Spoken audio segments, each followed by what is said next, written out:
5, 4, 3, 2, 1, 0.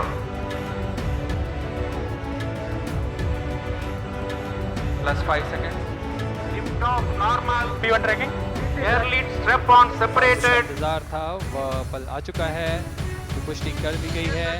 Aditya L1 खुशी की बात है क्योंकि मैं तो ये समझता हूँ कि जैसा हमेशा हमारी उम्मीद रहती है, PSLV जो रॉकेट है इसरो का ट्रस्टेड रॉकेट है और इसके ऊपर कोई भी लॉन्च जो होगी वो सफल ही होगी।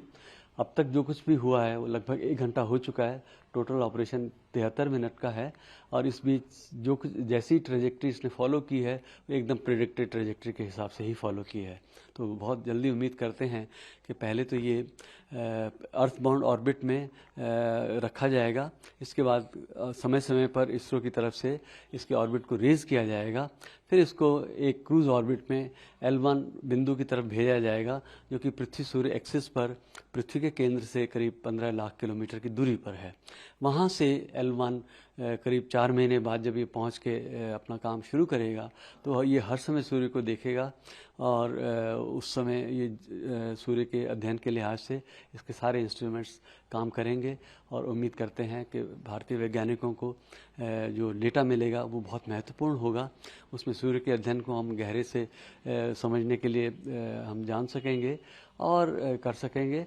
इसके अलावा जो स्पेस वेदर है, जो पृथ्वी के आसपास का जो अंतरिक्ष है, उसमें होने वाली हलचलें जो हैं वो हमारी टेक्नोलॉजिकल लाइफ को प्रभावित करती हैं, जैसे कि सैटेलाइट्स के ऊपर और इसी प्रकार से जो पावर ग्रिड्स हैं उनके ऊपर भी असर हो सकता है, जो कि सूर्य में पैदा होने वाली हलचलों के कारण होता है। तो ये सब हमको कुछ बातें जो है एडवांस में जानने को मिलेंगी, जिससे कि हम जो है सतर्कता बरत सकते हैं और अपने सैटेलाइट्स को सुरक्षित भी रख सकते हैं। See those golden words when they just read out the note that lift off normal, so that fills the hearts with joy. So right now we have successfully done a copybook launch. See, PSLV is our workhorse.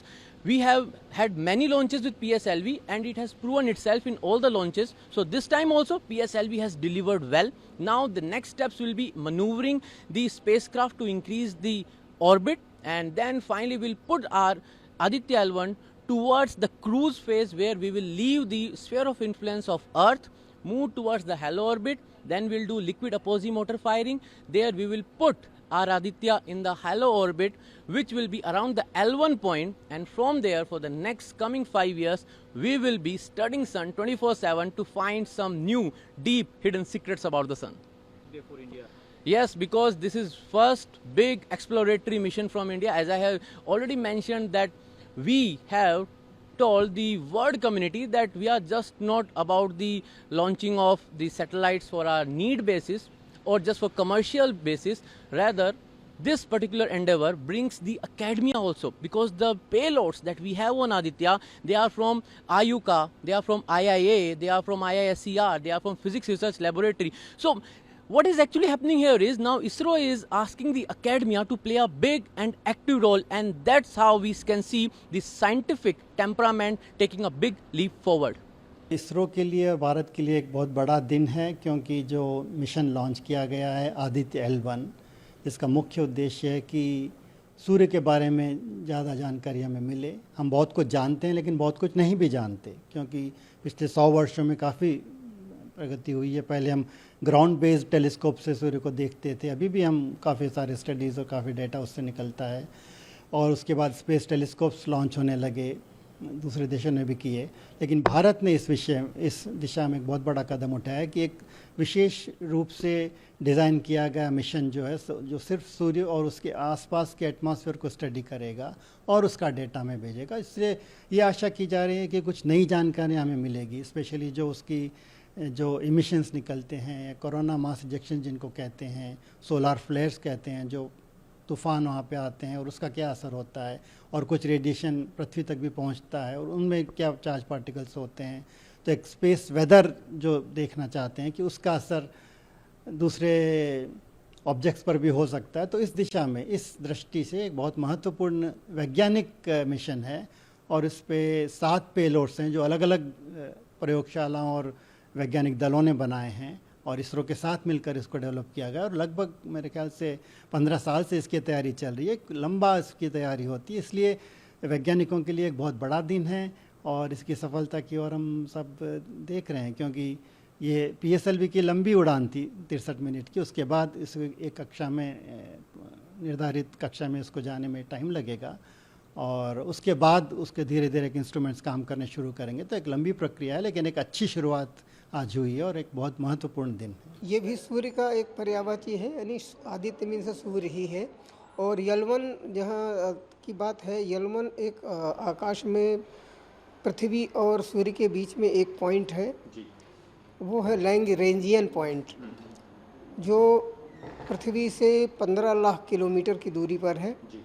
उस distance पर सूर्य और पृथ्वी दोनों का गुरुत्वाकर्षण 0 हो जाता है और उससे उस स्थान पर ये आदित्य यलवन को स्थापित किया जाएगा। तो उस जगह रखने का फ़ायदा ये है कि वहाँ पर ये इक्लिप्सेस या ऑकल्टेशन इस तरह की कोई भी बाधा वहाँ पर नहीं आएगी, उससे मुक्त रहेगा। और अच्छी तरह से ये एक ऑब्जर्वेटरी है, आदित्य यलवन एक ऑब्जर्वेटरी है जो कि जिसमें 7 पेलोड्स रख करके सूर्य की विभिन्न आयामों का अध्ययन किया जाएगा, जैसे फोटोस्फेयर यानी प्रकाश मंडल, क्रोमोस्फेयर वर्णमंडल और कोरोना।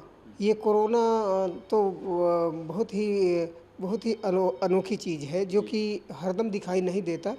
ये सूर्य के सरफेस से काफ़ी बाहर होता है और ये इसकी खासियत ये भी है कि जबकि उसके फोटोस्फेयर यानी सरफेस का टेम्परेचर 6000 डिग्री सेंटीग्रेड है, तो कोरोना का 20 लाख डिग्री सेंटीग्रेड टेम्परेचर होता है।